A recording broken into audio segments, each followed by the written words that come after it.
lagi di channel YouTube aku, Ristia Farisa. Oke, pertama-tama aku pengen bilang dulu, ini maaf banget aku pakai topi pantai karena aku lagi moodnya pakai topi ini, so ignore it. Kita fokus aja ke pembahasan yang mau kita bahas. Oke, kali ini aku bakal sharing tentang jurusan Kriya Tekstil dan Mode atau Fashion Design di Telkom University. Berawal dari lumayan banyak yang DM ke aku yang mau masuk jurusan ini. Banyak pertanyaan kayak, Kak, masuk jurusan KTM harus bisa gambar nggak? Kak, harus bisa jahit nggak? Dan sebagainya. So, aku bakal sharing beberapa fakta dan nanti aku akan jelasin mata kuliah apa aja yang dipelajarin di jurusan ini. So, kalian harus nonton video ini sampai akhir. Oke, sebelum masuk ke pembahasan inti, aku mau intermezzo dulu. Jadi, kalian yang kuliah di jurusan Kriya Tekstil dan Mode Telkom University ini akan kuliah di 2 gedung. Jadi, dari beberapa gedung di Telkom University, kalian hanya akan kuliah di 2 gedung. Yaitu yang pertama adalah gedung GKU atau gedung kuliah umum yang 10 lantai.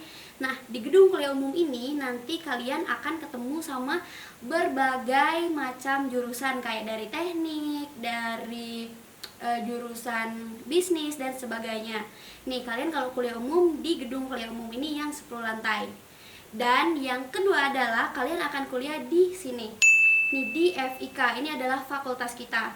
Jadi, kalian akan kuliah di 2 gedung ini, GKU dan FIK. Dan kalian jangan heran kalau misalnya kalian kuliah di gedung GKU, kalian bakalan beda sendiri dari teman-teman di fakultas lain. Karena kenapa?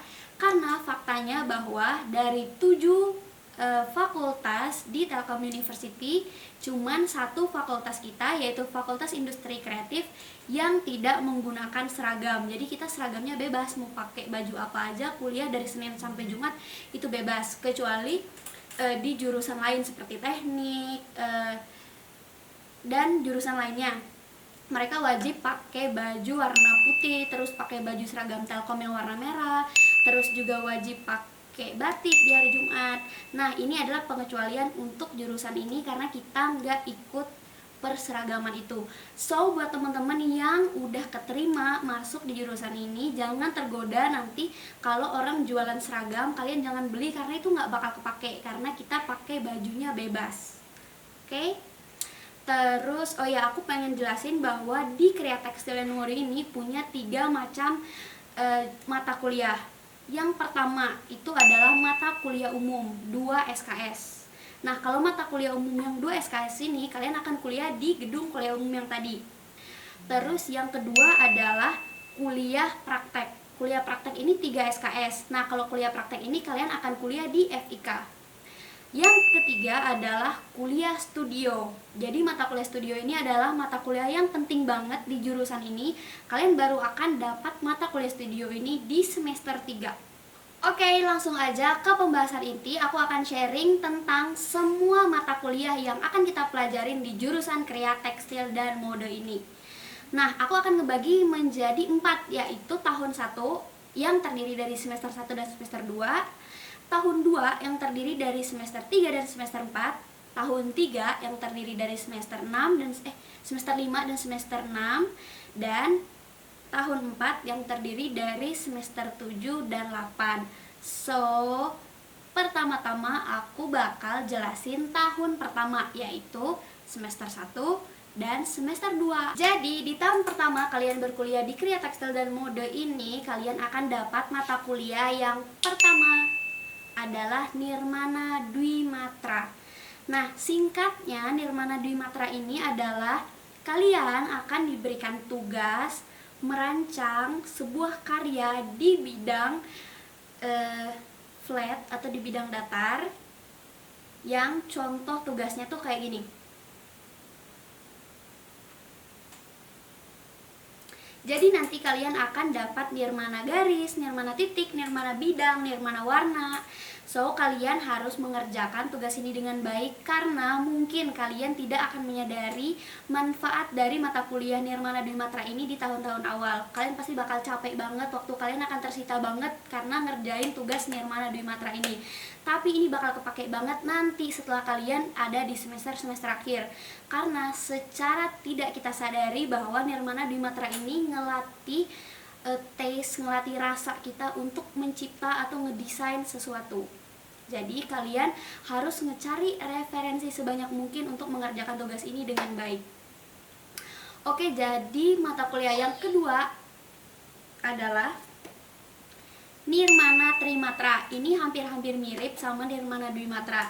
Jadi Nirmana Trimatra ini adalah kalian dikasih tugas atau diajarin bikin suatu karya di bidang 3 dimensi. Nanti kalian bakal disuruh bikin kayak gelombang gitu dari kardus atau dari seng, karena setiap tahun tuh berbeda. Kalau tahun aku dulu materialnya tuh dari korget kayak kardus gitu, terus dari seng kita harus kayak kasih dia apa sih, permukaan gitu. Nih contoh-contoh karya-karya Nirmana Trimatra.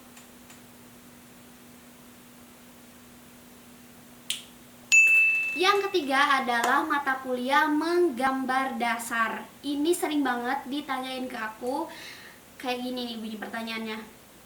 Kak, kalau kuliah jurusan fashion design itu harus bisa gambar gak sih? Nah, aku bakal jawab di sini itu enggak sama sekali, guys. Aku nih nggak bisa gambar sama sekali. Gambaran aku jelek banget. Tapi karena kuliah di sini justru aku diajarin gambar dan jadi bisa. Jadi gambar dasar ini bahkan kita diajarin dari cara nulis pensil, alias cara megang pensil yang bener tuh gimana, terus cara ngearsir yang bener tuh gimana, cara bikin mata yang bener tuh gimana, cara bikin hidung yang bener tuh gimana. Diajarin bener-bener dari dasar, dari cara megang pensil. Ini aku mau contohin tugas yang masih aku simpen. Nih, lihat gak? Jadi ini tuh latihan pertama, hari pertama aku masuk. Enggak hari pertama. Karena hari pertama tuh nanti kalian bakal disuruh beli beberapa peralatan gitu. Kalian nanti disuruh beli pensil dari yang B2B sampai 7B, disuruh beli kuas, disuruh beli tinta Cina. Pokoknya kalian harus siap-siap belanja banget setelah masuk hari pertama kuliah menggambar dasar, karena kalian bakal belanja. Dan biasanya tambahan ya buat teman-teman yang mau belanja alat-alat kayak gini, biasanya belinya di Baltos, Balubur Town Square. Kalian bisa search di Google. Nah, kembali lagi ke tugas. Jadi ini minggu kedua kalian masuk nih, kalian baru bakal diajarin gimana cara ngearsir yang bener loh. Jadi kalian gak harus banget bisa gambar, karena nih pertamanya disuruh ngarsir guys. Jadi bener-bener diajarin dari dasar banget. Terus aku pengen ngeliatin ke kalian nih tugas pertama aku ngegambar nih. Jadi menggambar dasar tuh kita nggak langsung tiba-tiba gambar lu desain sono, nggak gitu guys. Karena ya gambar dasar kita gambar mata, gimana caranya gambar alis dulu, gambar bibir, kayak komposisi muka yang benar tuh gimana gitu. Nih aku pengen contohin nih. Aku dapat nilai 60 guys di tugas 3 atau tugas 4 gitu ya ini. Nih tugas muka aku yang pertama nih kayak monyet. Gak deng. Nah ini tugas aku yang keempat. Terus aku belajar guys. Nih kuncinya nih buat kalian yang mau bisa, kalian jangan menyerah pada keadaan. Karena di kuliah itu emang dikasih tugas, diajarinnya dikit. Tapi yang paling penting tuh kalian harus belajar di kosan, bukan di kosan. Kalian masih asrama kan ya kalau baru masuk.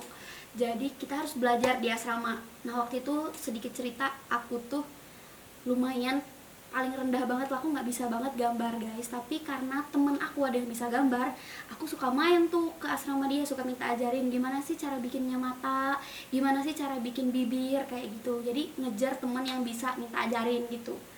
Nah terbukti guys, meningkat banget tuh. Aku udah bener nih proporsinya dibandingin yang tadi ya kan. Ini udah bener, kayak bibirnya udah bagus, matanya udah bagus, hidungnya juga udah bagus.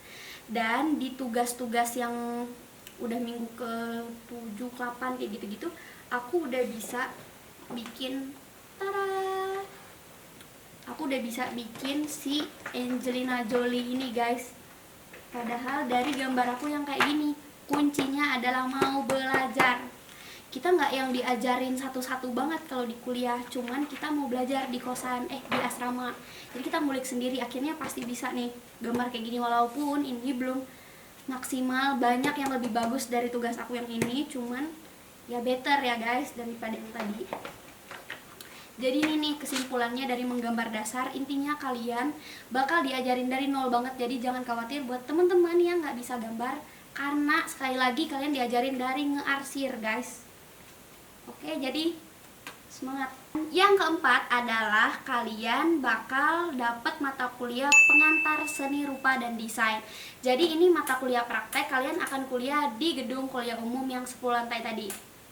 Nah, pengantar seni rupa dan desain ini kalian bakal belajar teori sih lebih banyaknya, kayak seni itu apa, terus seni di dunia tuh ada apa aja, seni di Indonesia tuh ada apa aja, kayak gitu-gitu, kayak lebih umum tentang seni rupa gitu. Terus yang kelima adalah sejarah seni rupa dan desain. Nih kalian bakal diajarin sejarah, tapi secara umum, bukan fashion aja, kayak misalnya gedung gotik, gedung ini. Jadi karena fashion, interior, musik itu saling berhubungan erat. Jadi nanti kalian akan diajarin di sini sejarah hubungan mereka tuh gimana sih, zaman tahun barok gimana, zaman rokoko gimana, zaman tahun 1920-an gimana, sampai ke milenium atau tahun 2000. Yang keenam adalah studi kreatif. Nah, di pelajaran studi kreatif ini kalian juga akan kuliah di gedung kuliah umum yang 10 lantai, alias ini adalah mata kuliah teori. Tapi walaupun mata kuliah teori, nanti kalian akan dikasih tugasnya ini bikin sebuah karya. Jadi output dari mata kuliah studi kreatif ini adalah kalian bisa menemukan solusi dari sebuah permasalahan. Contoh nih, misalnya kalian menganalisis masalah sekarang tuh apa sih, dan kita bisa bikin produk apa nih buat menyelesaikan atau problem solving dari masalah ini. Yang ketujuh, kalian akan dapat mata kuliah budaya Nusantara. Apa sih budaya Nusantara ini? Jadi ini juga mata kuliah praktek yang kalian akan kuliah di GKU lagi. Oh ya, kalian semester 1 dan semester 2 alias tahun pertama ini akan lebih banyak kuliah di gedung kuliah umum dibandingkan di FIK ya. Anyway, jadi di budaya Nusantara ini kalian akan diajarin berbagai warisan budaya dari seluruh Nusantara. Misalnya batik Megamendung dari mana, batik dari Jawa tuh apa aja, batik dari Bali itu apa aja misalnya kalau ada, terus tenun juga, dan berbagai macam peninggalan budaya Nusantara yang nantinya berfungsi untuk kalian olah kembali di mata kuliah selanjutnya gitu. Terus kalian juga akan belajar bahasa Indonesia. Nah, kalau bahasa Indonesia kalian udah tahu lah ya, karena di SD, SMP, SMA pun kita juga belajar bahasa Indonesia. Terus yang kesembilan adalah kalian akan dapat mata kuliah perancangan tekstil dan fashion digital. Nah, jadi ini bakal kalian dapat di semester 2, di tahun pertama tapi di semester 2. Kalian akan diajarin dari dasar banget, sama kayak kalian diajarin gambar manual tadi dari dasar nih, tapi secara digital. Misalnya kalian akan dikenalkan dengan Photoshop, dengan Corel, tapi benar-benar dari dasar. Jadi itu dia 9 mata kuliah yang akan kalian dapat nanti di tahun pertama kuliah di jurusan Karya Tekstil dan Mode Telkom University di semester 1 dan semester 2. So, intinya di tahun pertama ini adalah tahap pengenalan. Kalian gak langsung tiba-tiba disuruh jahit, kalian gak langsung tiba-tiba disuruh bikin ilustrasi fashion, atau kalian gak langsung disuruh bikin baju, tapi kalian akan diajarin benar-benar dari dasar, gambar dasar, pengetahuan sejarah dasar, terus cara berpikir kreatifnya juga dari dasar. So, jangan worry buat kalian yang gak bisa gambar, gak bisa jahit, gak bisa ini, gak bisa itu, gak tahu apa-apa, gak apa-apa, karena sama aku juga kayak gitu. Dan nanti kita akan belajar benar-benar dari awal. So, kalian harus semangat mengikuti tahun pertama ini. Oke, karena aku nggak mau video ini terlalu panjang karena dipenuhi dengan bacot, so aku akan ngebagi sharing tentang karya tekstil dan mode di Telkom University ini menjadi 4 part. Yaitu part yang pertama yang video ini yaitu tahun pertama kuliah di sini, tahun kedua, tahun ketiga, dan tahun keempat. So kalau kalian masih mau aku lanjutin tahun ketiga, empat, 2, 3, 4-nya, so komen di bawah. Dan jangan lupa sharing ke teman-teman kalian yang mau masuk jurusan ini atau yang pengen tahu aja, nggak apa-apa. Kalian harus nonton dan share video ini ke teman-teman kalian. Oke, thank you for watching. See you on my next video.